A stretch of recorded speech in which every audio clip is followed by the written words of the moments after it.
Okay, I think we are ready to go. Esteemed guests, welcome and thank you for joining this United Nations International Day of Older Persons celebration, entitled Digital Equity for All Ages, Connect, Respect, and Protect Older People in Digital Technologies, hosted virtually by the International Federation on Aging.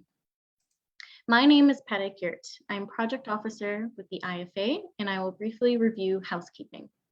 We will begin this discussion with welcome remarks led by Dr. Jacqueline Stark, Chair of the NGO Committee on Aging Vienna, with Mag Verena Schiebel from the Austrian Federal Ministry of Social Affairs, Healthcare and Consumer Protection.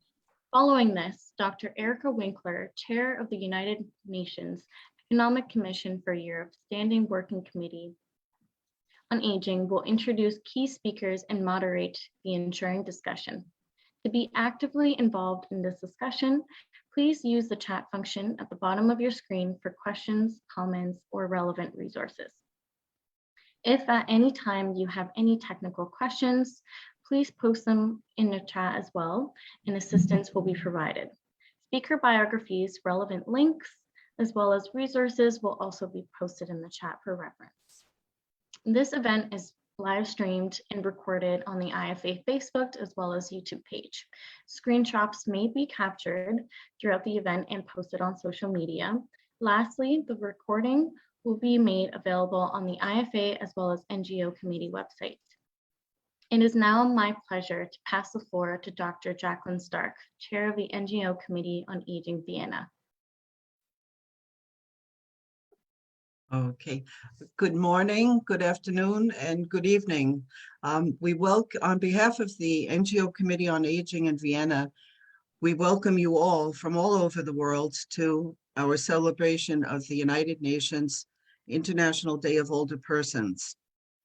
First of all, I would really like to express our deep gratitude to the International Federation on Aging, especially to Dr. Jane Barrett, Peta Geert, and the IFA team for making this event possible. Our sincere thanks. Secondly, I would like to thank all of the speakers who agreed to share their thoughts on relevant topics related to the theme of this year's IDOPE meeting. We already heard the title, Digital Equity for All Ages, Connect, Respect, Older People in Digital Technologies. And the objectives of this IDOPE 2021 can be found in the UN IDOPE mission statement. All of the speakers are online today except Professor Kurtner, when he was so kind to send us a video of his talk. The topics for today's meeting or event range from solidarity to ethical issues to cybercrime and to challenges faced by people with acquired language disorders. The research carried out for these topics was done in Vienna and also in the USA by the respective colleagues. Today, we not only celebrate healthy older persons who have contributed to and continue to build and sustain our society in crucial ways, but also to persons who are now in older and in need of special help. And I'll only mention one word here, dementia. We are indebted to these persons. This is actually a special year for the IDOPE 2021 because it marks the beginning of the Decade of Healthy Aging. Time flies, so we have to get down to work right now to address topics that are very relevant for older people, to increase their quality of life, to combat ageism, and to secure and maintain human rights for older persons. On September 15th, I woke up, turned on the news, and the governor of California was speaking. He made 4 statements which stuck in my mind and are relevant to today's event. First, he said, everyone wants to feel connected. And I think that the fact that all of you people, so many people around the world are participating in this event confirms this statement. You not only want to feel connected with the world, but more importantly, you want to feel connected with your smaller intergenerational world, family and friends, young and old. He also made other statements. The world is too small, that our time is too short, and our wisdom is too limited.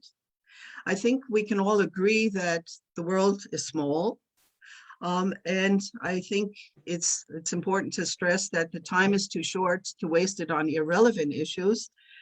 But the comment that our wisdom is too limited is not completely correct. It's rather the case that the sharing of our wisdom should and could be strengthened to strive for equity for all ages. And the goal should be leaving no one behind. In the chat box of a recent webinar from Pass It On Network, Vijay Naredo, I hope I'm saying the name correctly, made the comment, there's a long way to go from digital divide to digital equity, especially in developing countries, or even within a country where there is no equal distribution of resources. Since we are talking about digital equity for all ages, we should never forget that it begins at birth. Where you are born and where you live determine your immediate reality. And we should work on making this reality better in your circumstances and in your situation. And we can hope that it will change the world a little bit and it will change it for the better. Now to our program, we hope that you enjoy the talks today and that the ideas put forward provide feedback for a longer period of time, maybe possibly till we meet again on October 1st, 2022. Following this event, I hope you can join our New York colleagues for their IDOP event later on this afternoon. But now it is my pleasure to introduce Magister Verena Schriebel from the Social Ministry. She is speaking on behalf of the Minister, Dr. Mückstein, who was unable to be with us today due to his heavy work schedule. Now to Verena. Thank you. Thank you, Jackie.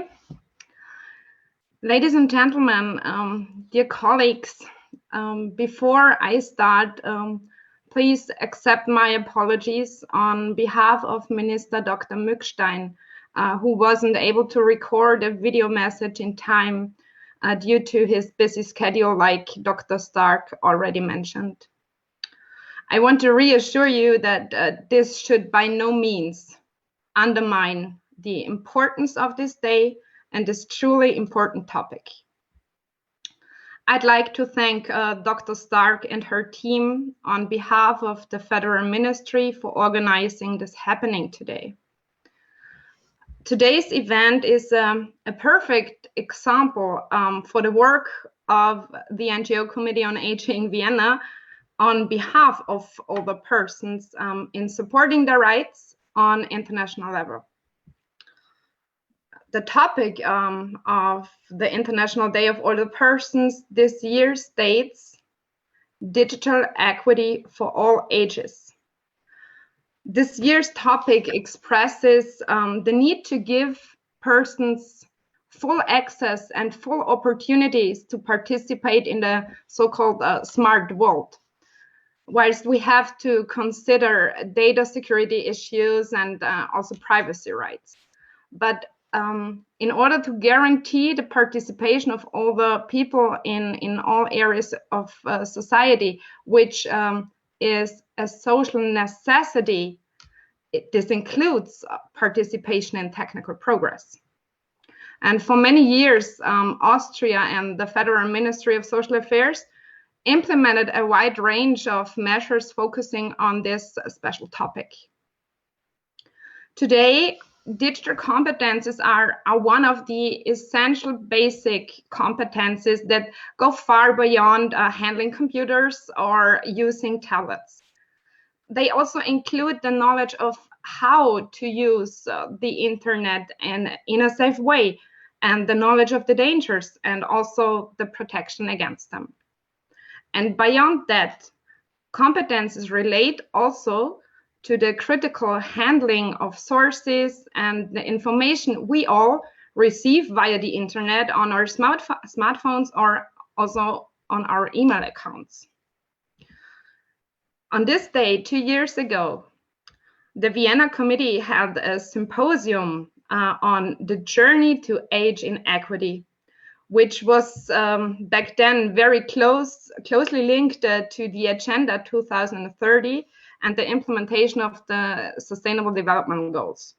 And we all know that measures in the context of digital transformation are very important in order to actively contribute to the realization of the principle of the Agenda 2030, which is leaving no one behind. And all people, without exception, should and must have the opportunity to develop their skills and benefit from digitalization. And to achieve this goal, it is of crucial importance that we all cooperate in networks consisting of relevant stakeholders in order to exchange our views, our expertise. And we need this kind of cooperation, also regarding the decade of healthy aging, to support older people in fulfilling their potential in dignity and equality and in a healthy environment. And therefore, I really appreciate the work of the NGO Committee on Aging Vienna, though the Vienna Committee is a small one in comparison to New York or Geneva. But with its members, I think from more than 20 international organizations, the committee strives to support United Nations actions and acts as a forum for sharing knowledge. And during the last years, the Federal Ministry and the NGO Committee on Aging Vienna developed a very fruitful cooperation. And for this reason, it's a great pleasure and a great honor for me to provide welcome remarks for today's event. Yes, and last but not least, I would like to thank you all panelists, experts, stakeholders, representatives, and I'd like to express again my sincere appreciation for the work of the committee and all its partners. I wish you all a continued success and a very, very good event. Thank you.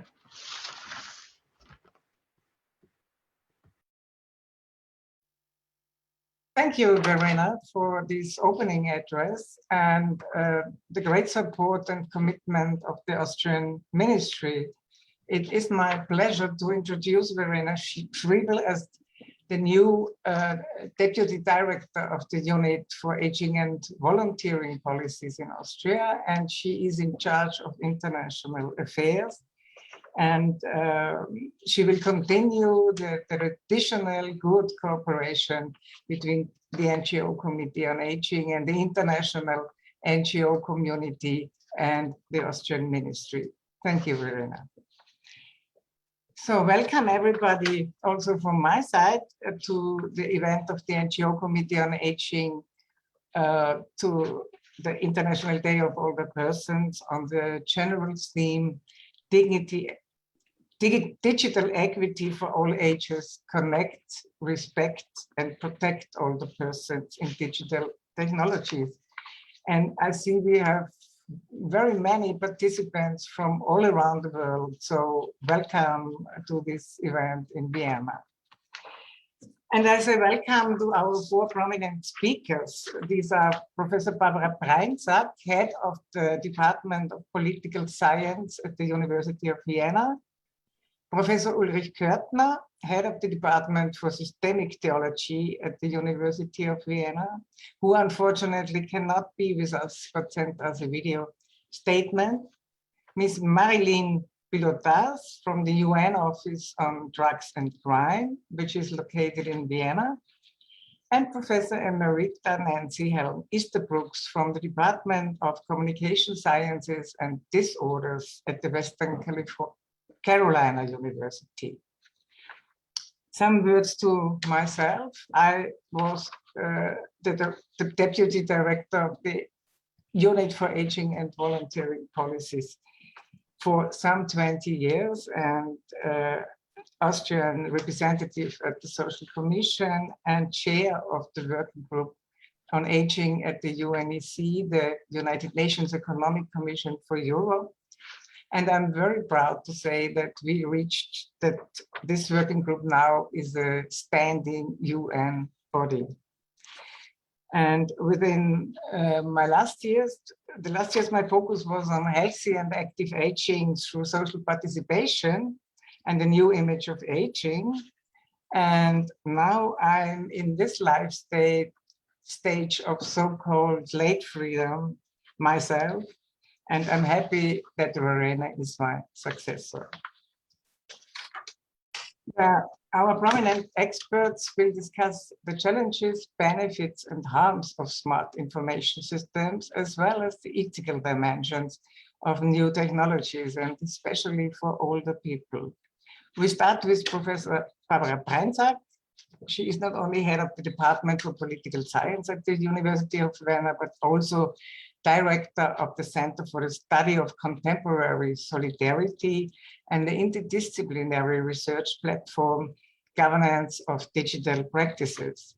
She has been a member of the National Bioethics Commission in Austria since 2009, and her work explores the social, ethical, and regulatory dimensions of genetic and data-driven practices and technologies in biomedicine and forensics. She will brief us about the role of solidarity in an aging and digital world. Professor Pineza, the floor is yours. Thank you very much, Dr. Winkler, for this kind introduction.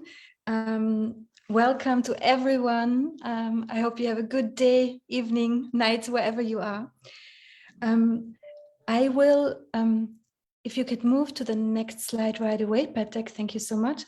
I will ask the question of what the notion of solidarity can help or can do to help us thinking about digital equity for all ages, and in particular for older adults. So we already heard from our colleague Verena Schriebel about the digital divides, and of course the digital divides are the obvious place to start, right, when we talk about equity.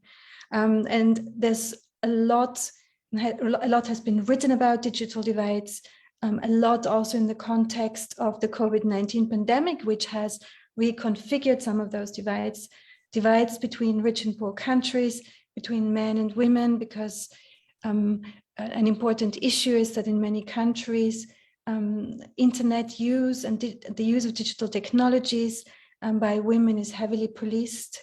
And also, of course, in terms of age, in the US, we have very good data from the US, for a Pew Research study that shows that 73% of older adults above the age of 65 have access to internet.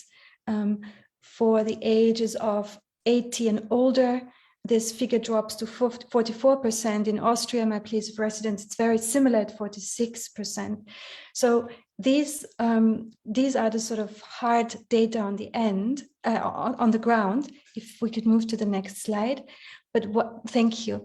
What has received increasing attention in the last decades already is that the digital divide is, of course, not only one that is decided by access, by formal internet access, but a lot also by the complexity, the depth and variety of engagement of digital tools, digital skills, and also the voice that people have.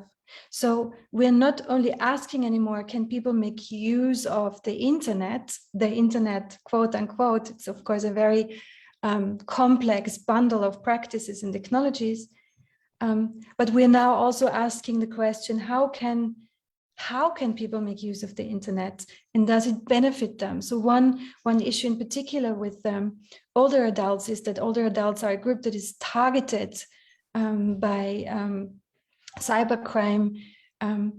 It's also well known that older adults are increasingly targeted also by, especially in the COVID pandemic, by fake news, mis and disinformation. And it's not that older adults don't have the ability to fact check. Actually, they have a very good ability to do that. But because people who grew up in the sort of paper age, they often assume that when information comes from a source that looks professionally done, it was curated by professional journalists. So actually, when older adults are given the opportunity to see that this could be misinformation, disinformation, they're very able to fact check more than younger people sometimes. And I think it's important when we talk about digital equity that we actually talk about strength and challenges, and do not conceptualize older adults as a kind of vulnerable group per se when it comes to digital practices. If we could move to the next slide, please. Thank you. What does the evidence say? I'm going to just, in the very brief amount of time that I have, highlight some findings from other studies, but also from our own studies in the context of COVID that we're carrying out here at the University of Vienna. We have a representative survey where since the beginning of March 2020, we have been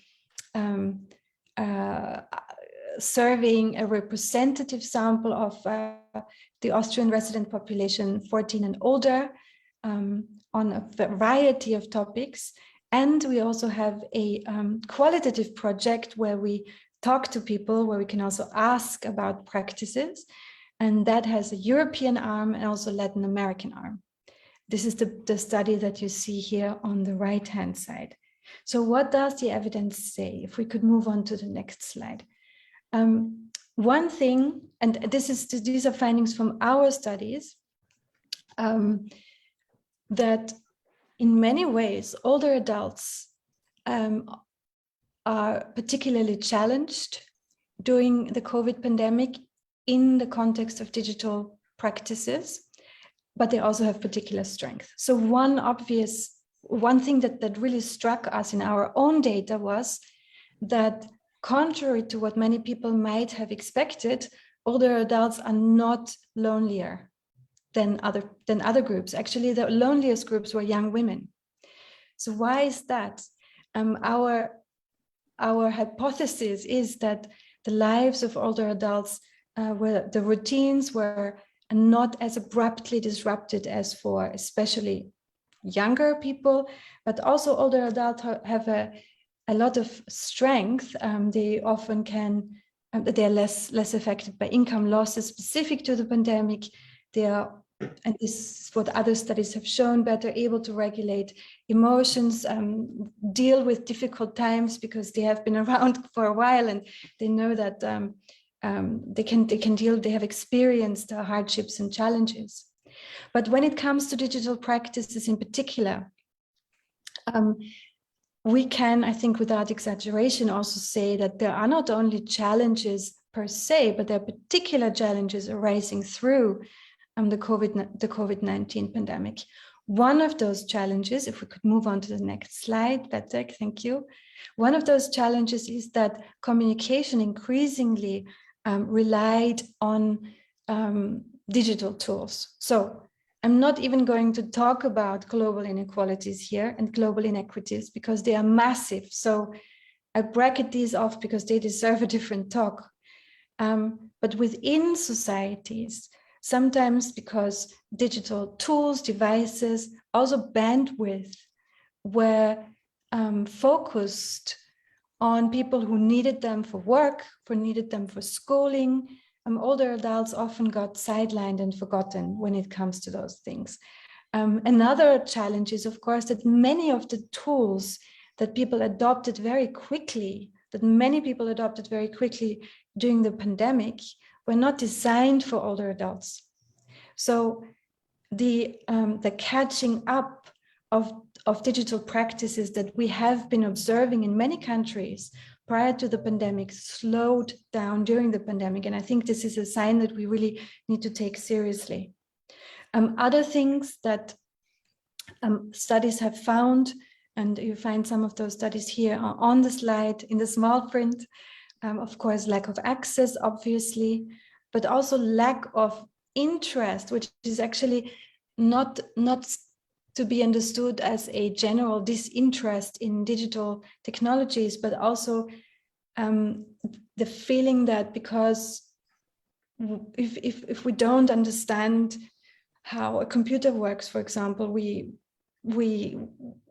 can't be, it's more difficult to get across that threshold of engagement. This is what lack of interest means here. Physical barriers and difficulties that sometimes are also related to health and illness, of course.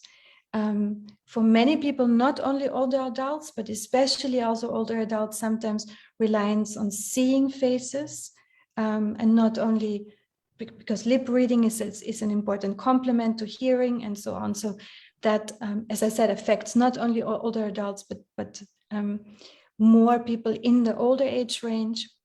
And also what I already mentioned, that being targeted by cybercrime and mis and disinformation. So the facilitators that studies have identified, the facilitators to meaningful, helpful engagement with digital practices and digital instruments is a knowledge of technologies, support from family and friends, so knowing someone who can help, who also takes and has the time to do that. Also accessible technology design. So one doesn't need to be, one doesn't need to have problems with seeing or hearing or motoric skills in order to find some digital tools really difficult. But of course, in times when communication is so much dependent on the use of those tools, this becomes really a problem. And also some studies have identified social motivation as a facilitator. So when, for example, older adults want to socialize with friends, connect with families, family members that they would normally be able to see, to meet, who they could not meet during the pandemic. If we could move on to the next slide, please. No, the next one, please. The one after that. Thank you so much. Thank you. So this is a study that also, I think, shows something that certainly already started before the pandemic, but that is now catalyzed, which is what this study calls tech polarization. So I'm not going to go into the details of these findings, but what we find is that the groups here on the left, which the study authors call aging techies and mature life connoisseurs, they actually benefit and make relatively easy use from digital technologies, whereas the other groups find it much more difficult. And what is striking here is that there's a clear gradient along socioeconomic parameters. So to put it very bluntly, people with less financial economic means struggle more on all fronts. And we also know, this is needless to say here, that people at the lower strata of economic and of wealth and income, they were also affected by the pandemic in many other ways. So what we find is a syndemic, as some people have called it, a mutual reinforcement of factors that cause disadvantage. If we can move on to the next slide. So what can solidarity help here? And I'm getting to the end of my talk. We have many years ago put this quite wordy definition of solidarity out, where we were building on, of course, decades or even centuries of scholarship on solidarity, where we emphasized, and this was done on behalf of the National Council on Bioethics in London, where we emphasized that solidarity, what sets solidarity apart from other pro-social practices is really that people, they do something to support others with whom they see themselves as connected in some way. And what connects us in some way is not necessarily something objective, something, certainly not something nativist, the same gender, the same nationality, the same religion. It doesn't need to be something like that.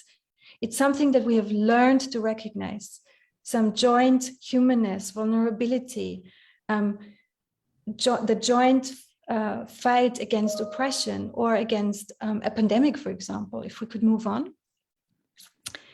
Thank you. And then solidarity manifests itself on one of those three tiers, namely as person-to-person solidarity. This is when one person enacts solidarity with someone else. Sometimes when this type of practice becomes very normal in a group, it's a group level solidarity. And when solidarity also is realized in institutions, laws, contractual norms, then we talk about institutional solidarity. We can move on, please. So what have we seen during COVID? We have seen that in many countries in the world, and I'm going to just give you one or two numbers from Austria specifically, solidarity has actually risen during the pandemic. Overall, despite a lot of focus on polarization, which doubtlessly also takes place, there's a foundation of solidaristic practice in many, many countries of the world.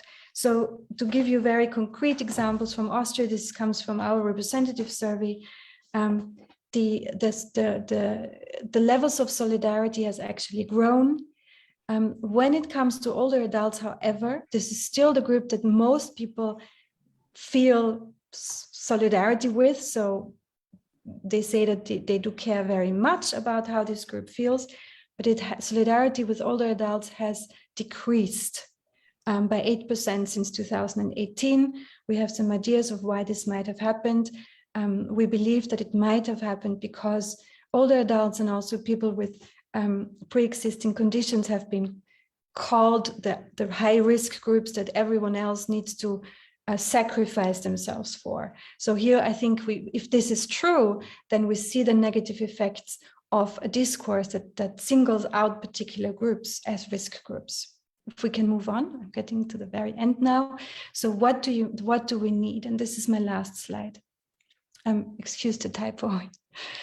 So we need inclusive narratives.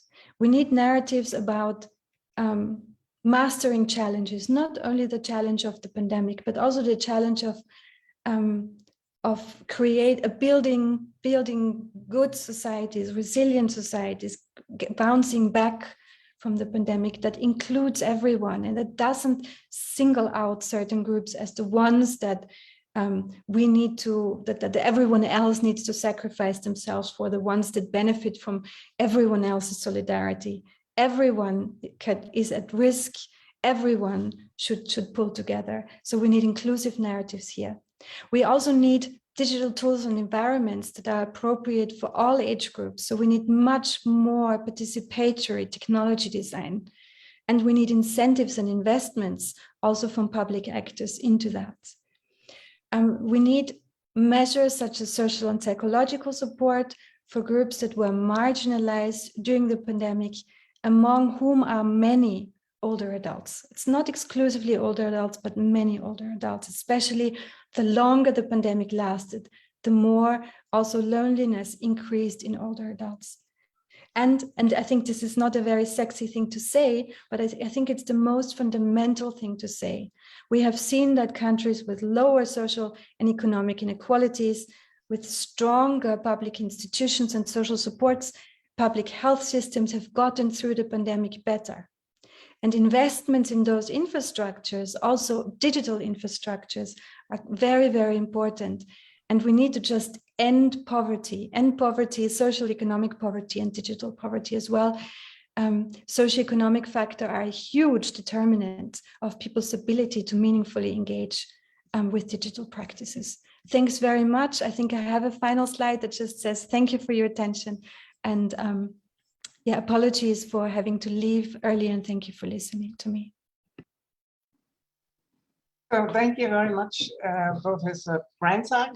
And in general, we will have a discussion at the end after we have heard all the presentations. But as Professor Breinzak has to leave earlier, I think we could ask her one of these questions. I found 5 in them in the chat box. One was about intergenerational practices as a way to tackle age barriers. Did you find something in your study on solidarity about this? Then the question about research that says that younger people are the loneliest.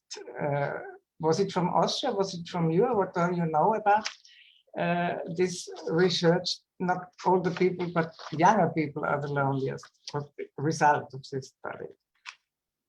And the question on dementia, Birgit, I don't know when we have to discuss it, but it is a case, or a bad case of age discrimination, just to have a diagnosing on dementia before making a contract. So I don't know who would like to answer to that question. But, and there was a question on how to involve also individuals living in isolated and remote areas, and especially in discriminated sectors. Professor Brandsack, I would like to ask to have your opinion. Thank you. Thank you very much for those questions. With regard to the last one, how to involve individuals living in isolated areas, I will say little about this because I have not done any research on this. I follow the literature, of course, but I haven't done any research myself. I think this is a question that really pertains to the point about infrastructure. So I think in the debate on universal basic services, for example, so the question of what human needs need to be met for everyone. Information is one, information in the broad sense of the word, including information and communication technologies, is one that is now seen as a basic need of people. So in the older discussion, it used to be transport and education and healthcare, of course, but information is now increasingly seen as a basic need of people. And I think if we have this understanding that our societies are really morally and maybe also legally obliged to meet people's basic needs, then I think information and communication and also digital communication is one that needs to be met. I think this is a public service obligation. This is my personal view. Again, this is not a field of research of mine. The other 2 questions, so where did we find that young women are the most lonely ones? So these are actually data from Austria, but I have seen that in the UK, there were similar findings. We were very puzzled by this finding because almost everyone expected that people who live alone would be the loneliest, especially during the first lockdown. But I think a plausible explanation is that people who live alone in the earlier phases of the pandemic, they were quite used to living alone. And as we all know, being alone and being lonely are not the same thing. So a lot of people living alone have good networks of friends who they talk to, who they are used to arranging appointments to meet, to go for a walk. And that wasn't disrupted as much as for younger people who may have had their social contact through going to work, going to school, going to university, and that was suddenly disrupted. So that's the explanation that we have. And the last question, the intergenerational practice, yes and no. So just to clarify also the concept, I don't think we should call solidarity when a grandchild does something for her grandmother. I mean, that's probably love or familial obligation, but it's not. I mean, solidarity is really a term that is most powerful when among strangers, right? Among people, among the solidarity with a kind of generalized other, not with my family and best friends, through whom I'm connected by bonds of love and friendship. So we don't need solidarity there. But so leaving familial relationships aside, we did see in the earlier phases of the pandemic a lot of intergenerational practices of support, going shopping, getting filling prescriptions for older adults who are not your relatives. But we do also see, sadly, in the later phases of the pandemic, a kind of fatigue towards the groups, towards supporting the groups that were seen as the main benefactors of solidaristic practices. And those are vulnerable people, people with health issues, and older adults. And I think this is really, really difficult. So on the basis of our data, we've said from the start, also the policymakers, do not single out any age group. We also found in one study that people belonging to older age groups in the very early phases of the pandemic were actually doing risky things to prove that they are not vulnerable. So the singling out of particular age groups has almost exclusively negative effects in the context of the pandemic and in context of solidaristic practices, meaning that we say that, you know, everyone else needs to enact solidarity with older adults or with people with certain conditions. That always backfires. Okay. Thank you, Professor Pineza.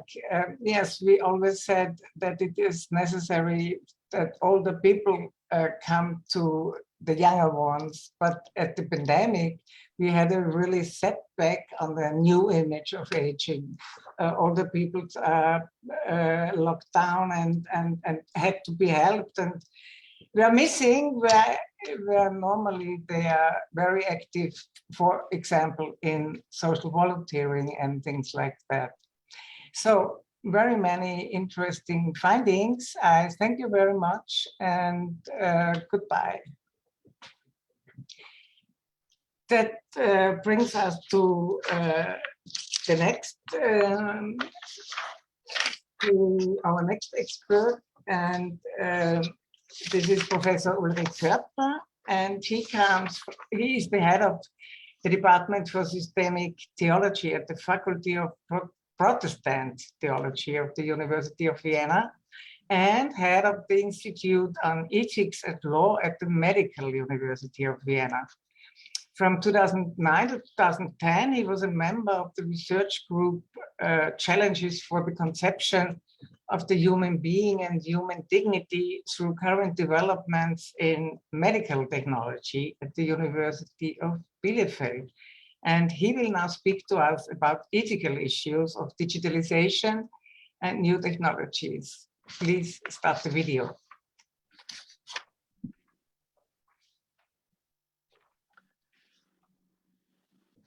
A very warm welcome and many greetings from Vienna. May I introduce myself? I'm Professor Ulrich Körtner, the head of the Institute for Ethics and Law and Medicine at the University of Vienna, and I'm very glad and appreciate it very much to be invited for a contribution to this very important conference from the United Nations.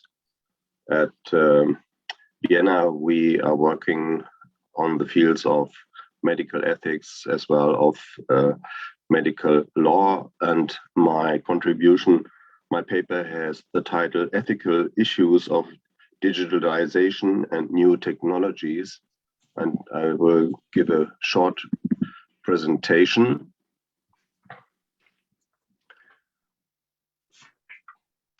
So,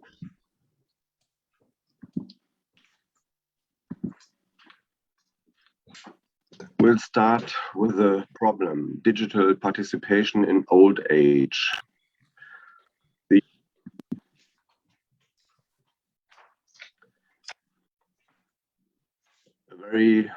Can lead to paternalism and be experienced as humiliation and disrespect by those affected.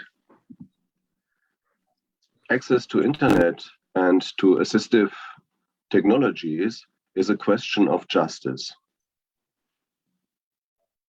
The access to and the use of digital offerings are unequally distributed within the group of older people. I will give a picture statistic some minutes later. We have significantly more inequality than between younger people. And we have to focus also the global inequality between developed and less developed countries. To get access to internet and assistive technologies is not only a question of justice, but also a question of education. I can say education is also a question of justice. It's a fundamental human right.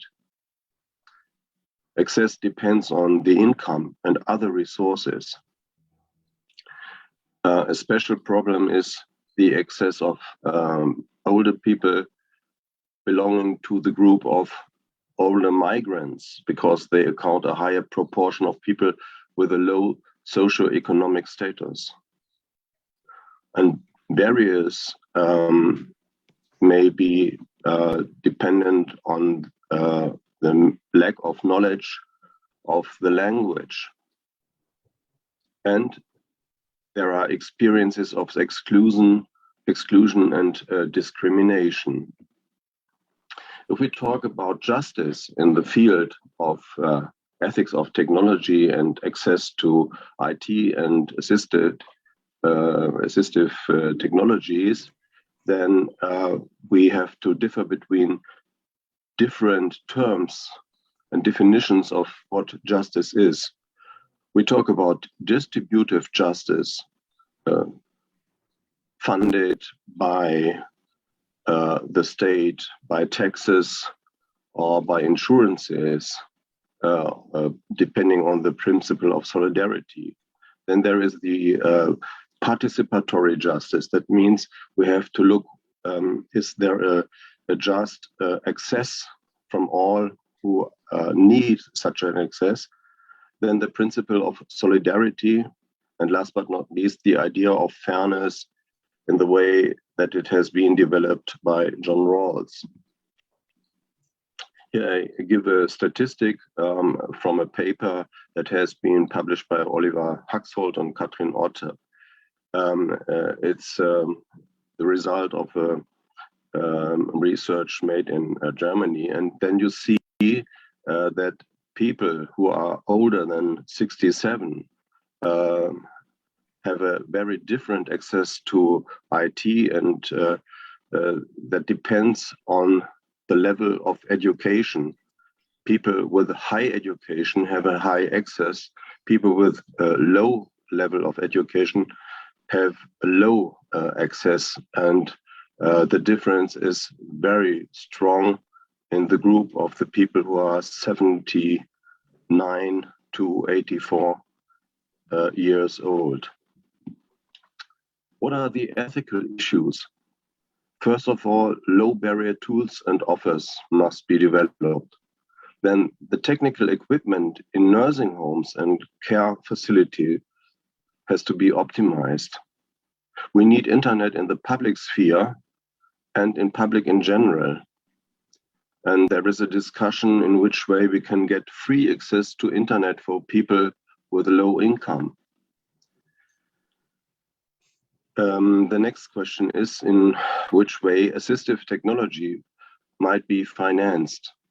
Is it financed by public insurance or healthcare system for all, or is it a commercial market? Then you have a big difference between the people with high income and other resources and those who are poor or have a very low income. I mentioned just the deficit-oriented images of old age, and we have to look for an alternative. That means resource-oriented images of old age. Then we have to talk about vulnerability, vulnerable people, especially persons with dementia, because if we talk about the access to IT and assistive technologies for people with dementia, we have to take into account that other persons are involved. That means legal representatives. So here are not only ethical issues, but also legal issues. I said participation and empowerment are crucial points for my statement.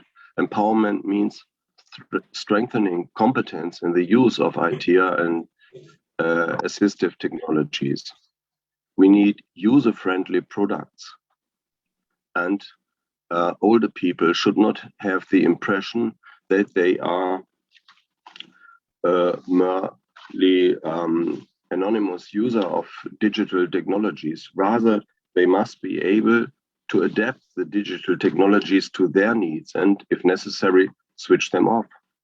It's very important to know where the button off, because we're talking about the right to have access to IT and assistive technologies.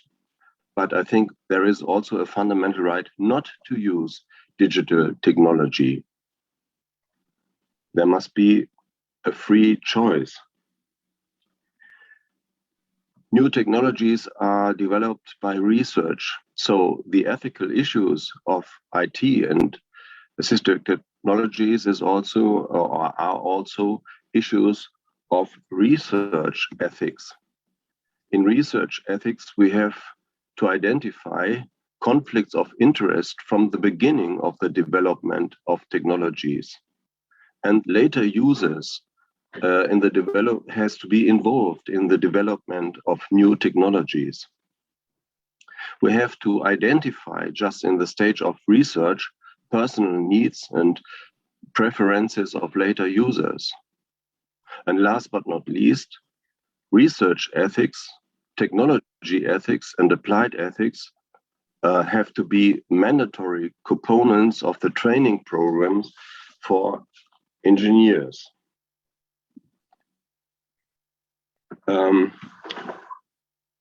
Acquiring digital skills and addressing the impact of the digital transformation of one's own area of work and of the lives of older people is also important for healthcare professionals.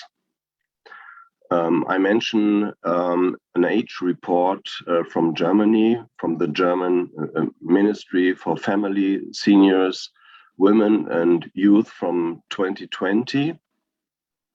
And there are some remarkable theses concerning the problems of ethics, or the issues of ethics in this field we are discussing about. To give a concrete example, there is a research program in which my Institute of Ethics and Law and Medicine in Vienna is involved. It's called LICA. LICA is an acronym for linked care. That means continuous information supply in mobile care and support. It's an interdisciplinary project by engineers, healthcare professionals, and ethics like me. There are 12 partners and an advisory board.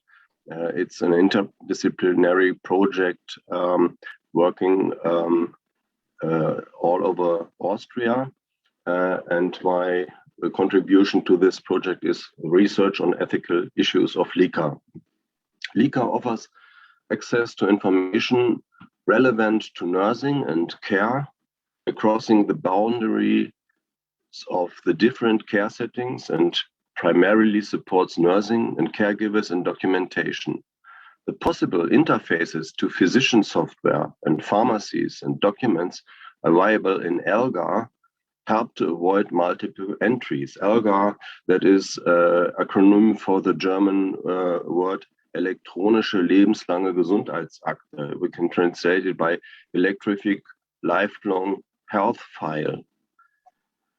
The objective is to develop practical IT tools for standardized networking in mobile care and nursing. Artificial intelligence provides both intelligent sensor data and, for example, recognizable status information for the target groups, and helps to control the responsive interface of them.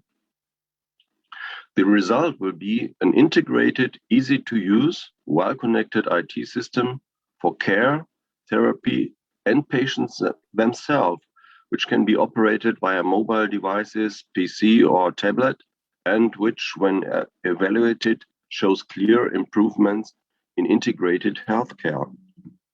From an ethical point of view, the project aims and empowering the clients in an innovative way by strengthening their self-determined everyday life as users of the new tool to be developed. At the same time, the focus is on the particular vulnerability of the clients, which has to be taken into account already during the recruitment of test persons. It means interface between care ethics and research ethics. It's very important for me. Care ethics on the one hand, research ethics on the one hand have to be in a strong connection and dialogue. From an ethical point of view, the goal must be a care summary that is kept as free as possible from moral or personal evaluations, which nevertheless points out, for example, deficiencies or hazardous situations that exist for the client. It is important to balance the principle of non-harm with the principle of benefit. In order to ensure that the ethical aspects mentioned above are applied throughout the entire project process, the discourse ethical MESTAR model is used. And now I want to explain very shortly what does it mean, MESTAR. MESTAR means Model for Ethical Evaluation of Socio-Technical Arrangements. It has been developed by Arne Manzeschke and other colleagues from Germany. Here you can see a cube with 3 sides. On the bottom, there is a side where you have care, autonomy, security, privacy, and participation, and last but not least, self-understanding as dimensions, as ethical dimensions of a technology project. On the right side, you have 3 levels: the social or societal level, the organizational level, and the individual level. So in ethical assessment, we have to look what are the consequences on the level of society, on the level of the organization or the institution, for instance, in healthcare system, a home for older people, and what is the consequence on the individual level for the individual users. And then there are 4 levels in front of this cube. Level 1, that means application is unobjectionable from an ethical point of view. Level 2, by the assessment, is the application is ethically sensitive, but this can be taken into account in practice. Level 3 means application is ethically extremely sensitive and requires either permanent attention or distance from its introduction. And on level 4, the result will be the application is to be rejected from an ethical point of view. So this is a model for assessment, and it's not only used at the end of a process, but during the whole process of developing new technologies. Here I have again these 4 levels I mentioned, and you may take a look on it if you will have these files. The goal or the aim, at last but not least, is digital sovereignty. Digital sovereignty, that means self-determined, informed, secure, and responsible appropriation and use of digital technologies. So if I'm talking about empowerment on the one side and justice and participation on the other side, empowerment in a fair way and in a just way has the target to empowerment, to empower digital sovereignty of the users, and that are first at all the old people who have access to these new technologies. So thanks for your attention. And so I wish a good success to this conference. And again, greetings from Vienna and all the best. Thank you very much. So many thanks to Professor Körtner for his presentation of ethical issues in the development and practice of modern technologies. And I see some questions which I come back to at the end to collect them and to send it to him. But now we come to the threats and harms of information technologies and internet. And I welcome as a special expert, Ms. Marilyn Bilotas. Originally from France, she comes from the UN Office on Drugs and Crimes, which is located here in Vienna, and has a background in financial crime and cybercrime disruption. She previously served as financial investigator, specialized in tax crimes, and as financial intelligence officer in France. I think these are the best prerequisites to explain us how older people can protect themselves from cybercriminals while enjoying most of digital technologies. Ms. Bilotas, it's your turn. Thank you, Dr. Winkler, for this introduction. And first of all, I would like to thank the organization and also I'm very happy to be here with you for this International Day of Older Person, and I'm really happy to see so many persons online, and we have a very large and diverse audience. So welcome all. As Dr. Winkler said, my name is Marilyn Bilotas. I work for the Global Program on Cybercrime at the UNODC. And in my first career, I mainly worked in financial investigation in France. And today I will talk with you about how you can protect yourself online. And let me say first of all that I'm very happy to speak with you today, because I'm more used to do public awareness with children, teenagers, teachers that are also one of the age category that is more at risk online, but older person are also a target for cyber criminals. And so we will speak about the main threats you could face online as older person, how to protect yourself, and how to react if you think that you are a victim of cybercrime.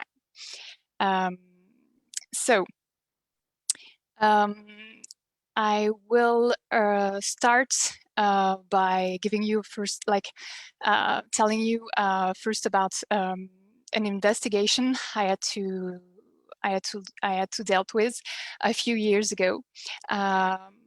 We had many cases of financial crimes and cyber crimes targeting older persons. And after that, I will tell you why. So this case was very particular because we were in charge of an investigation so the case was like a couple went on vacation. So they went on a cruise for months.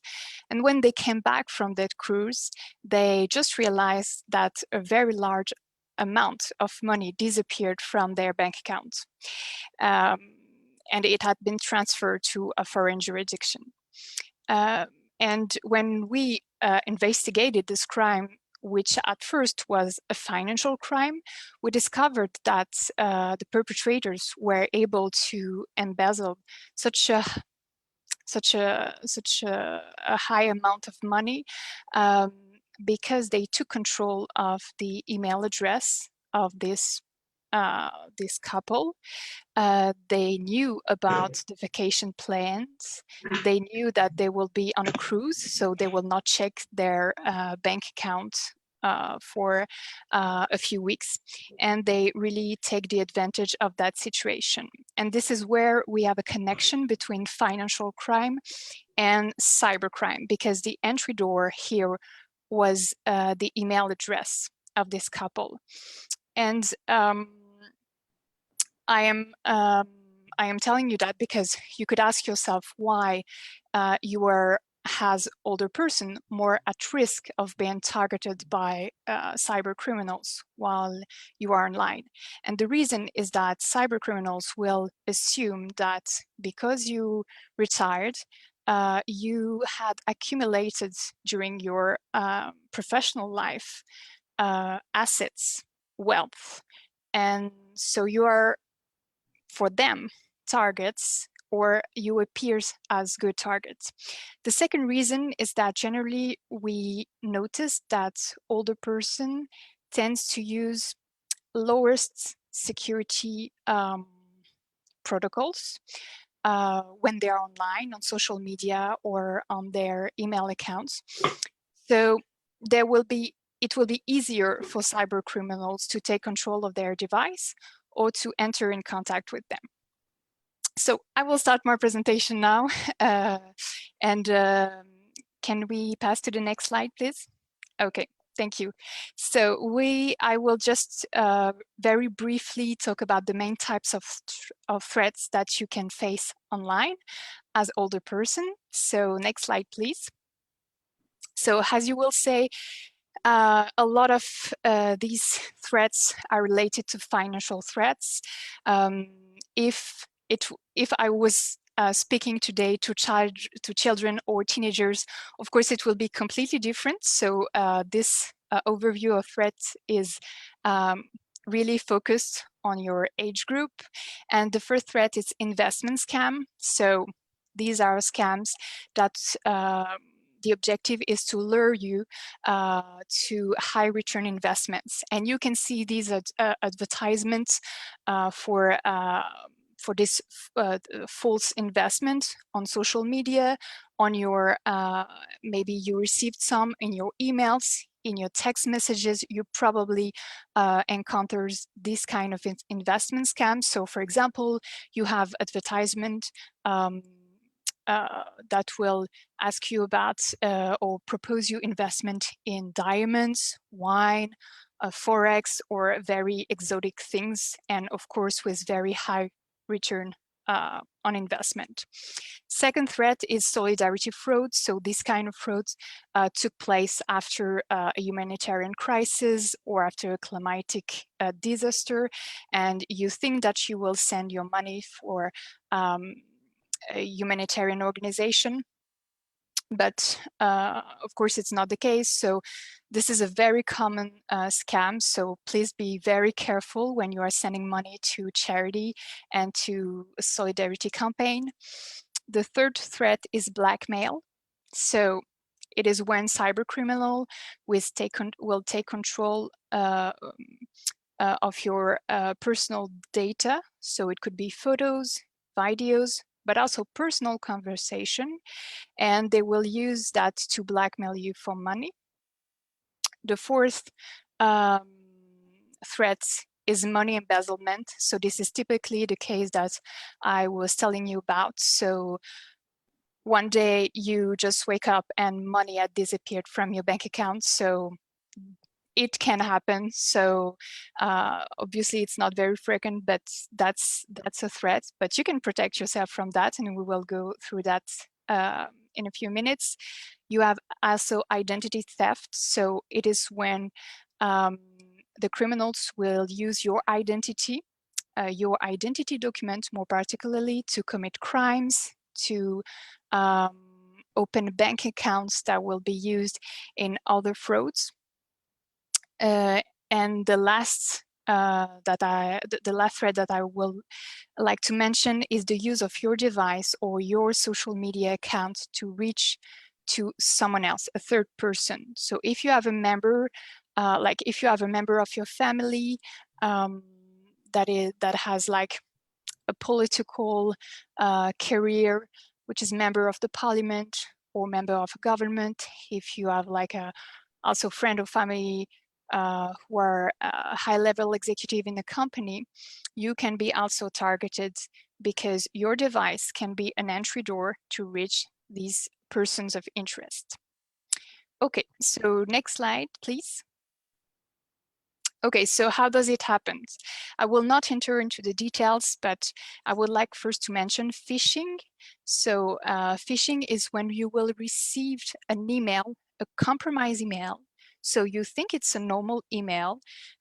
You will click on the link in the email, or you will open the enclosed file, and these will let the cyber criminals enter your device, your computer, your email address, and they can take control of your computer. This is what we call a cyber-based crime. So we will talk later about phishing and how to prevent phishing. Another way to get into contact with you and to get in touch with you in the digital world is what we call social engineering fraud. So it's one when a criminal will pretend to be someone else. So it can take a lot of form. They can pretend to be someone you know from like a former friend, a former colleague, your financial advisor, and they will try to enter into contact with you by email, by text message. They will pretend to be this person to lure you and to also make you disclose information to them that will help them perpetrate their crime or their scams against you. And frequently it is a combination of both. So if a cyber criminal can enter your email accounts, your device, he will gather very precious information on you, on your family, on your background. And these information will help him impersonify the person he wants. So a former colleague or former friends, as I said, and this is what we call the social engineering fraud. Okay, so next slide, please. So the question, and I'm sorry if it's a bit overwhelming, I was describing a lot of threats, a lot of risk, so the objective here is not to create anxiety, but on the contrary, to create awareness, to help you protect yourself online. So should you stay away from social media and technology? And I think that we covered this subject with the last two presentations. Of course not. This is being online, being on social medias, using IT devices and internet in general is a chance. And also in many cases, you can't stay away from internet because you will need internet for your daily life, for a lot of administrative or welfare procedure. The second reason is that, as I say, you should not, because digital tools will help you living a healthy and satisfying retirement. But it is your responsibility to protect yourself while you are online. The same way you are locking your door, your front door every night. This is a basic personal protection. This is a basic measure of self-protection.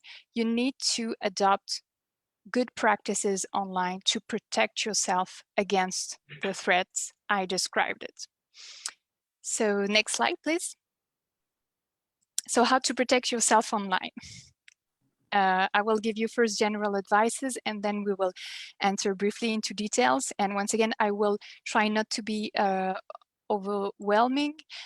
This is a lot of advices of good practices, but we will share this PowerPoint with you. So after the presentation, you will have the opportunity to review all these advices and to make sure that you are applying most of these advices. So next slide, please. Okay, so general advices. So this is very obvious, but we are always starting by this advice, which is be careful with people you met online. As I said, people can easily pretend to be someone else. So yeah, this is the reality. This is not a nice reality. You want to connect online, you want to chat with other people, but when you don't know these people in real life, it's very hard to be sure. So just be aware of the behavior of this person, and if you have any doubt, just don't take risks and cut the relationship. Second general advice, do not share personal information on you or your family on social medias and forums. So this is obvious, but we are still seeing a lot of people sharing very detailed, very detailed personal information, address, when they go on, like the dates of their vacation, address of their families. If you have grandchildren, please be careful on the information you are disclosing on social medias. So always favor communication.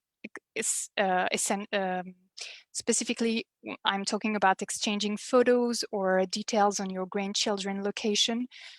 Please exchange this information on private messages and never directly on social media.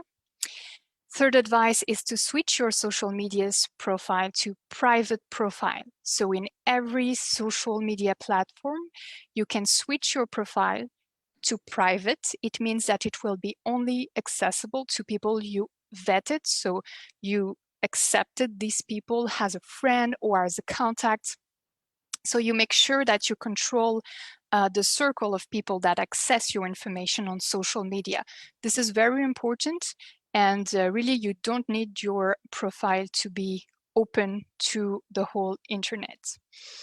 Do not share intimate photos. They can be used to blackmail you. So once again, this is very obvious, but you never know with who you will be exchanging these photos or video.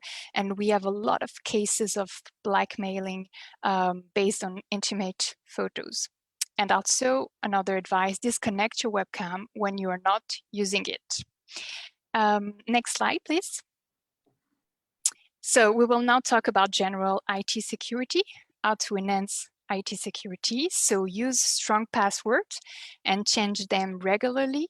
So I will not enter into details here, but you can Google it. You can make a research on Google about strong passwords, and they will give you advice and good practices on how to build good password. This is a very basic level of protection, but do not use very obvious passwords. You can also use a two-factor solution. It means that when you will enter your password to enter your email or social media, you will then you will have to do another step of identification. So for example, you will receive a message on your smartphone, and it will help once again to enhance your security. Make sure to update regularly your browser on your computer and your smartphone. And also another obvious advice is to use an antivirus on all your devices. Next slide, please. So we will talk more about email phishing. So I already mentioned that. And the main advice is that we all received compromised email. Even if we have like anti-spam in our email accounts, you will receive them. So be very aware about that. Be very careful. Do not open suspicious email. And in the same way, do not click on a link contained in a suspicious email, because this is really this link that will give access to your email address or to your computers to the cyber criminals. You can also always check the email address of the sender to make it sure that there is no this is the address of the people you know, or the address of the company. In case of doubt, you can check with the company or the person directly on the phone. Do not respond to the email if you have a doubt on the sender, or if you think that it could be a compromised email. But you can phone to, for example, the company that are trying to reach you, or to the person. And also never click on the link enclosed in an email asking you to change your password. This is probably a fraud. If you need to change your password in an account or in a website, this website will ask you once you are trying to connect into the website. They will not send you an email to ask you to change your password. This is probably a compromised email. Okay, next slide, please. Now I will talk very briefly about, I will try to be brief about investment scams. As I said to you, so financial scams are one of the major threats for older person. So my first advice as a former financial investigator is to always trust your bank or your financial institution when you are advised to not transfer funds to a particular company or a bank account. So if they call you, if they told you do not transfer money to this bank account, please trust them. They probably have information about this account. They can't disclose the information, but this is because they have good reason to tell you that. This is not because they don't want your money to go away from their accounts. This is not that. This is just to protect yourself. Second advice, it is not because you started to receive money back from your investment, which in this case would be a false investment or a scam, that it is not a scam. Be aware of Ponzi schemes. So once again, I don't have the time to enter the details here, but if you think that you could be the victim of an investment scam, please check on Google about Ponzi schemes and try to understand if it could looks like what you are living to a Ponzi scheme. And also another advice is to always check if the investment company that wants to sell you a product is regulated on your country. So every country have official lists. They are available on the website of your national financial authorities. You can also call your central bank and they will give you advice or the access to this register. And also never invest in something you don't understand. I mentioned that before, Forex, wine, cryptocurrencies, life stocks, and never invest all your savings in one investment product. Next slide, please. Okay, and these are really red flags for all related with investment and financial scams. So if you think that it happened to you, or if you're living this kind of situation, I'm not saying it's 100% sure it's a scam, but really it's a red flag. So an investment company authorized to sell financial products in your country will never ask you to transfer funds to a foreign bank account unless there is a very specific reasons. For example, you were investing in another currency, or it is inside the European Union, there is less risks, but generally you should really ask why they are asking you to transfer money to a foreign bank account. Second red flag, if you're pressured to transfer money to an investment company, insistent phone calls, emails, it is probably a scam. And in this case, ask the advice of your financial institution. In many countries, financial institution and investment company are forbidden to have this kind of aggressive marketing practices. So very be careful if it's the case. And also if it's too good to be true, it is probably a scam. So next slide, please. So I will come to the end of my presentation, and this is how to react if you are a victim of cybercrime or if you think that you could be a victim of cybercrime. So first of all, act quickly if you can. Don't wait and don't isolate. You are the victim. So I've seen that many times, especially with older people, because people are ashamed. They are ashamed that of what happened. If it is financial, it's even worse because they are thinking, oh my God, I lost all my savings, or what can I say to my children? But no, please don't isolate. You are the victim, and you will receive help from law enforcement. So always report to the police. Bring copies of emails, messages that you exchanged with the presumed perpetrators. This is very important because generally you are not the only victim. So if you don't report it to the police, it will be difficult for them to investigate. But if we have a group of victims that is reporting the same patterns, the same fraud, it will be easier to investigate, and we can have a closure for the victims. And also another advice is, in this case, change all your passwords if you still have access to your accounts, and report to your financial institution or to your bank that you may have been victim of cybercrime, and they will help you to secure your access and your internet access to your bank accounts. Okay, next slide, and that's the end of my presentation. Thank you very much for your attention, and I will give the floor to the organization.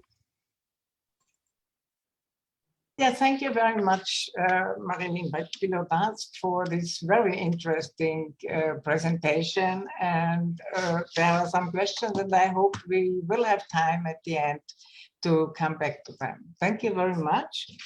And there are special vulnerable groups with special needs. And our next expert, Professor Nancy Helm Easterbrooks, is an internationally recognized speech language pathologist and clinical researcher specializing in the assessment and treatment of neurologically based language and cognitive disorders acquired in adulthood. She is Professor Emerita in the Department of Communication Sciences and Disorders at the Western Carolina University, and was also a professor of neurology, speech pathology at the Boston University School of Medicine. She will discuss the challenges for people with acquired language disorders in an increasingly digitized social world. Professor Helm Easterbrooks, the floor is yours. Well, when I was invited to do this talk by Dr. Stark, she wrote to me and I said, I'm more than qualified. And I meant as an older person that I was more than qualified. She wrote back that I also knew a lot about aphasia. So I want to thank Dr. Stark and the organizers of the program for this opportunity. We really get an opportunity to speak about aphasia or acquired language disorders.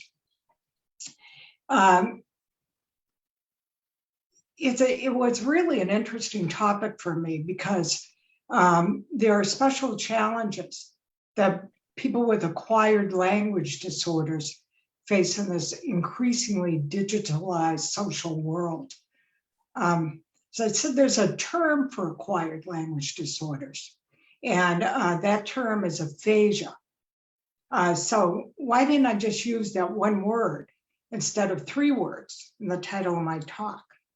Well, several studies in several countries indicate that only about 85% of the population has ever even heard the term aphasia. And only about 9% of people who've heard about aphasia, say, yeah, I've heard that word, can identify it as a language disorder. Never mind an acquired language disorder that affects people who've already attained the full skill with their native languages, such as the speakers you're hearing from this morning or this afternoon or this evening, depending on where you live. Okay, I think I'm up to slide 3 now.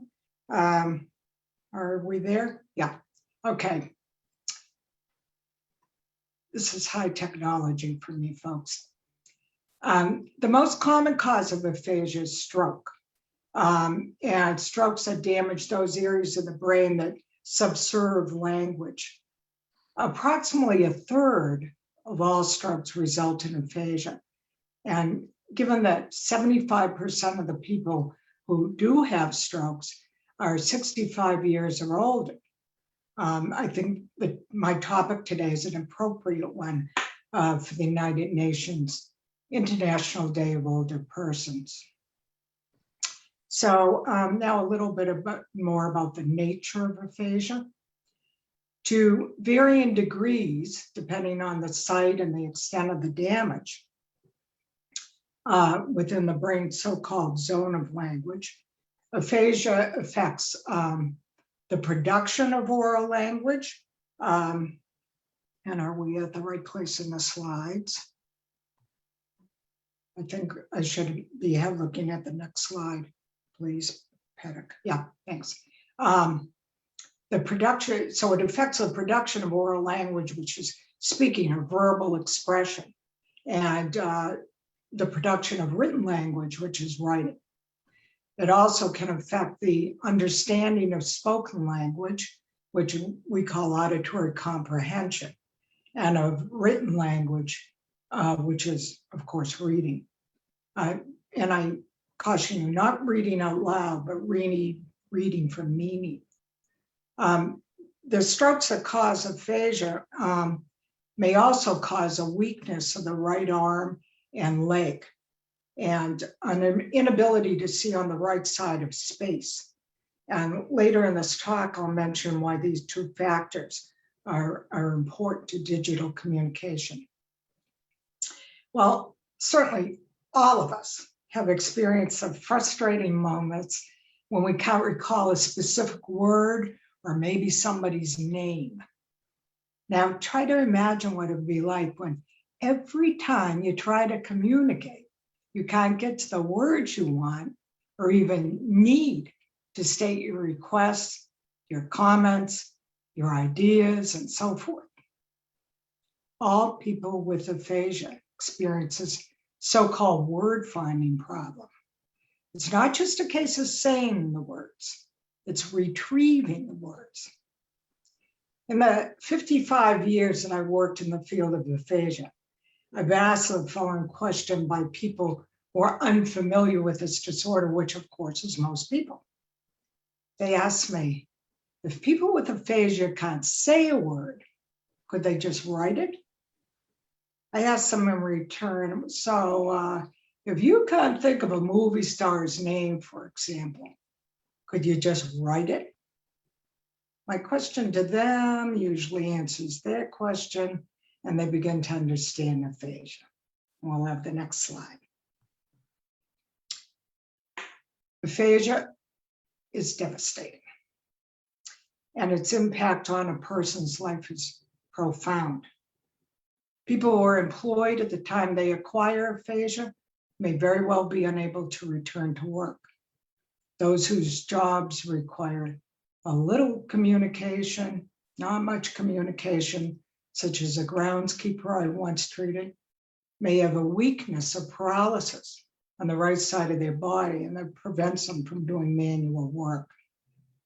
People with mild aphasia without paralysis may be unable to carry on with their employment if it relies on easily producing and understanding spoken and written words, as one man once said to me.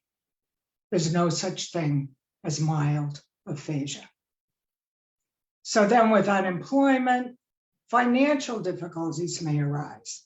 And for those of us in countries without socialized medicine, United States being one, overwhelming medical and rehabilitation expenses may occur.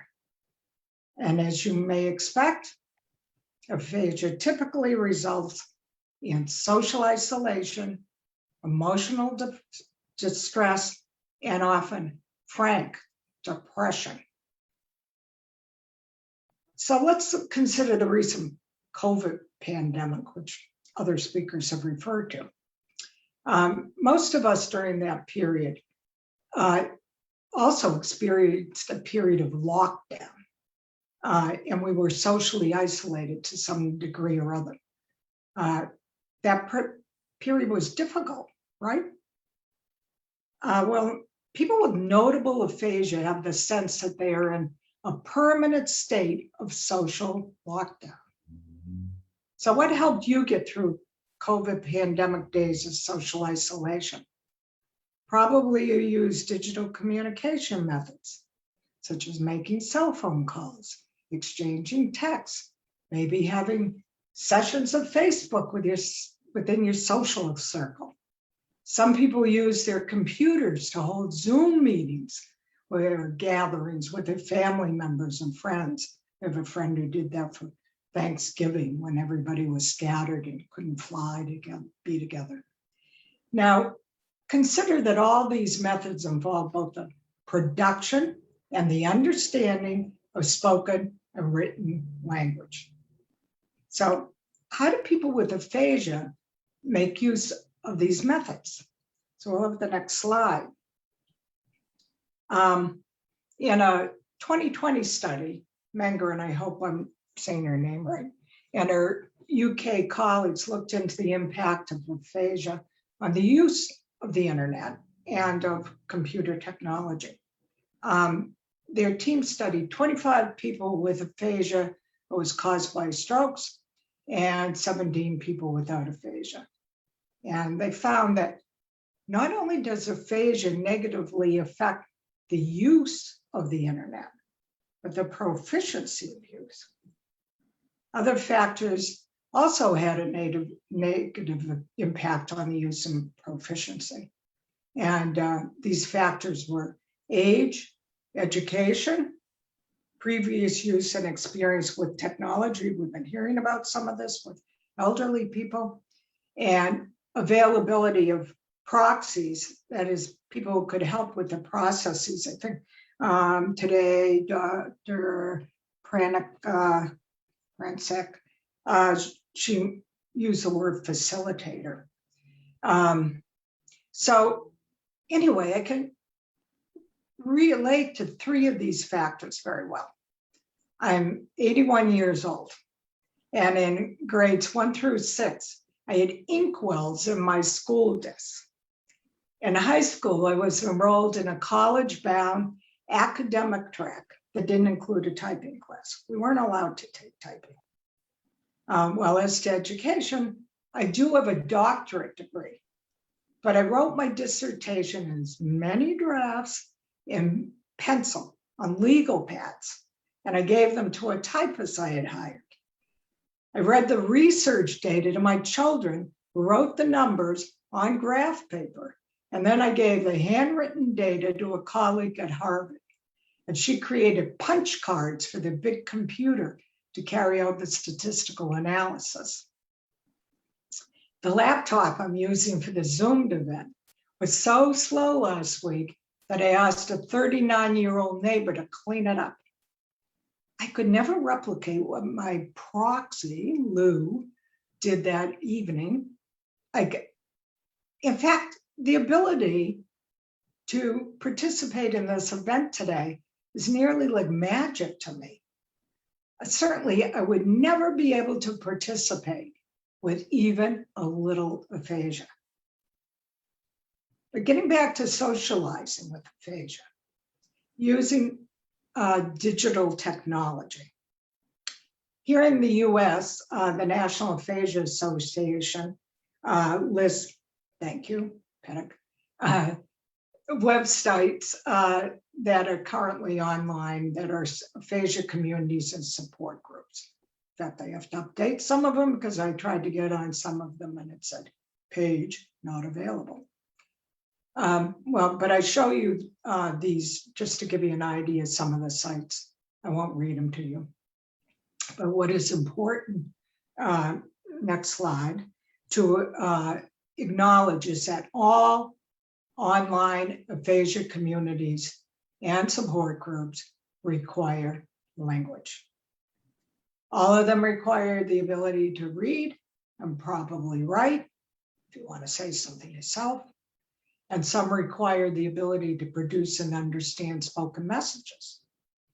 People with right-sided paralysis or weakness, as part of the stroke, can use only their dominant, non-dominant left hand for the mechanics of typing. And people with a visual field cut may not scan the entire screen and see all the words or all of the pictures. All right, let's also consider that many people in the world, and again, we speak to some of the comments that were said earlier, many people don't even have computers or tablets, but over 5 billion people worldwide have mobile or cell phones. I recently interacted with a 78-year-old well-educated man with moderate aphasia that was caused by stroke. His main problem was a significant difficulty in the retrieval of high information words, such as nouns and the names of people and places and numbers. He had a cell phone with him when he saw me, and he used that cell phone to make speed calls to his son and daughter-in-law, who he traveled with. Of course, his aphasia made phone conversations, speaking and listening, frustrating for both sides. But like many cell phones today, his could be used as a camera. So in order to tell his family about our daily activities over our 5 days together, we used his cell phone to take pictures of places we went and people we met and food we ate and so forth. In the evening, he showed his family the pictures, and that was a way of telling them about the day's activity, and engendered, some Q&A, and they were able to get a lot of information from them. Next slide, please.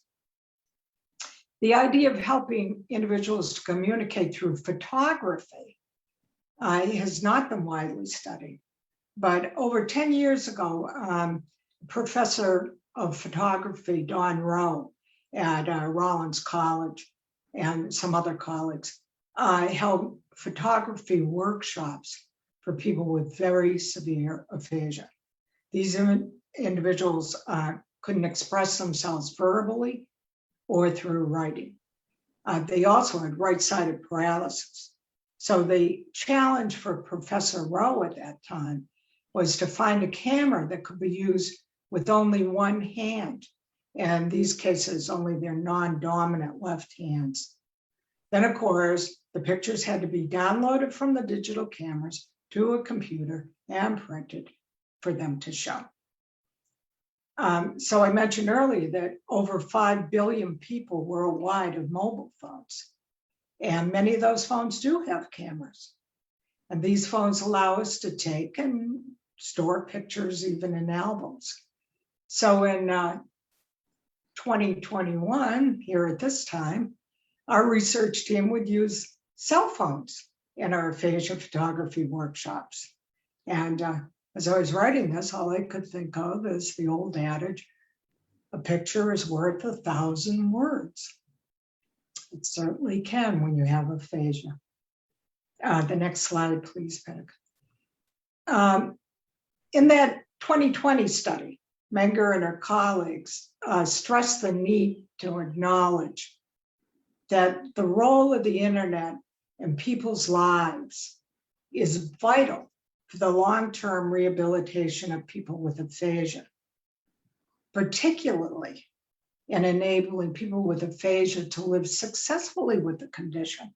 This does not go away. It may get better, but rarely does it disappear. And it becomes residual in most cases. And allows them to engage, people with aphasia, engage in an ever more digital world. I think that technicians involved in the development of digital technologies for us to use to communicate and to socialize will never have a more difficult task. And that's the task of offering people with aphasia free or low cost, easily available ways to stay connected and to get released as much as possible from their social isolation and from their aphasia-induced, almost permanent social lockdown. So thank you for listening, and I welcome your comments and your questions. Thank you very much, Professor Helm Easterbrooks. And now we come to the discussion, and I noted a lot of questions. We have only 5 minutes for this discussion. That is why I only say that 3 questions I noted to send to Mr. Kurtner. This is the question of age discrimination and diagnosis of dementia. I think this is an ethical question. We could send it to him. And the fundamental right to not engage with digital technology and the role of religion in providing digital justice. This I would send to Professor Kurtner. Now, Ms. Pilotas, how, as the governments are going to process digital by default, how could digital technologies become a part of lifelong learning, a right for all ages? How to disconnect the webcam was the question, and how to convince all the relatives that antivirus programs will not steal information. And are there any specific security apps you would recommend? These are the questions which I found for you. Okay, so I will try to respond briefly to each question. So first of all, for the webcam, so you can disconnect. So if you have like a webcam that is like not included in your laptop or in your computer, that is like a mobile webcam, you can just disconnect and unplug it after every conversation you have.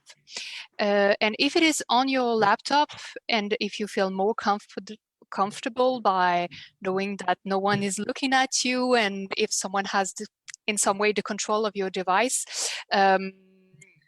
you can just apply a little piece of paper, just like that in your camera. So it's very easy, and you can do that on your laptop or on your computer. Okay.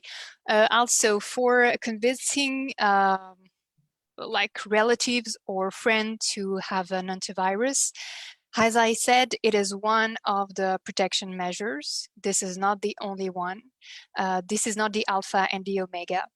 And I think that the most important things for people that are concerned about the protection of their data, and we can understand why they are concerned about that. This is easy to understand, but you can talk with them about the risks, the different risks they can face online. There's a lot of resources on the internet about risks, small videos or even articles, because many times people they are not aware about online risks. This is simple, so they think they don't need protection, they don't need antivirus, they don't need to apply to themselves to cyber protection, basic cyber protection.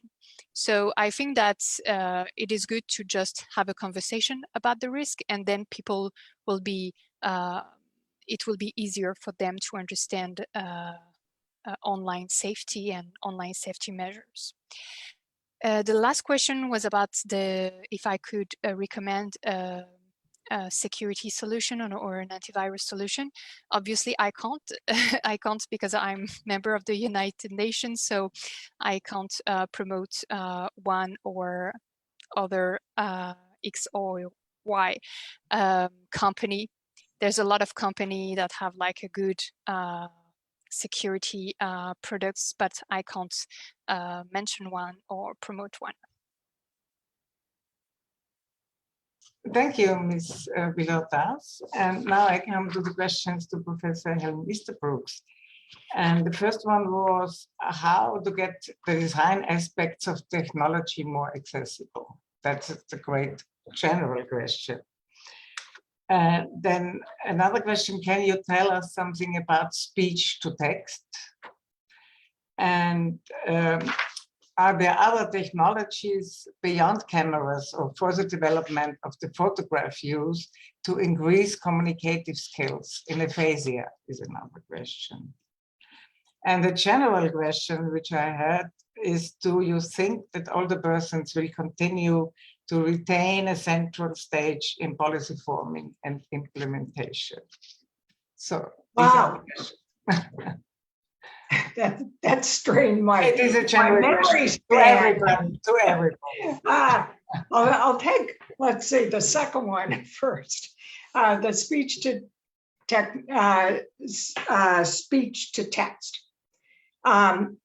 So, you know, you can do it for sending a text message on your phone, and you can send emails by speaking, and then they turn into a text or the printed word. And I do know some people with aphasia who do communicate with me in that way. One person who uses it quite successfully. We email back and forth, and she has aphasia. And I don't think anybody I'm still connected with, you know, I sort of have long-term relationships or connections with people that I've worked with over the years. I don't think anybody has used it to text me. But here's my experience. For one thing, you have to have some words to say the words. But you also have to say the words very clearly. And, you know, I try speech to text. And if I don't say the words in an absolutely articulate way with sort of a standard English, American English dialect, very strange messages can type out. My son uses that a lot, the speech to text, and I'll be with him and he's saying something, and then the strange text comes up because he didn't articulate properly, and you know, all the spell checking that goes on, and these strange words come up. And when you have aphasia, not only are you trying to find the words, but in the struggle to say the words, you may slightly slur them, or you may say an incorrect phoneme. And so you might say trother instead of brother. You may make a word substitution and say father instead of mother. So even speech to text, although it does work in some of the, you know, moderate to milder cases, is not the solution for most people with aphasia, because that word retrieval problem will always be with you, whether you're speaking or writing it. Give me another question, one, so I don't have to store it in my short-term memory, 3 of them.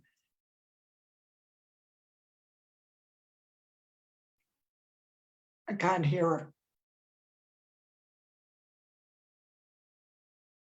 You're off, you're muted. Excuse me. Oh, okay. How do we get the design aspects of technology more accessible was one of the questions. Very shortly, please. Yeah, you know, that's why I made such a stress on cell phones, because, you know, not only are they, you know, so predominant now in the world, you don't have to log on and deal with a lot of things on that you do communicating through your computer, going online and so forth. In fact, because I'm low tech, I wanted to make sure that I could see the slides, and I couldn't figure out how to see the slides and look at the outline of my talk at the same time. So I tuned into the meeting two ways, and I had the meeting on my phone and on the computer screen, so I could see if Petak was showing my slides. Well, all that took language, and it took figuring out. And one thing that Jackie and I, Dr. Stark and I, decided to leave out, because I only had 15 minutes, but all of what we're doing today not only takes language, but it takes a lot of problem solving skills.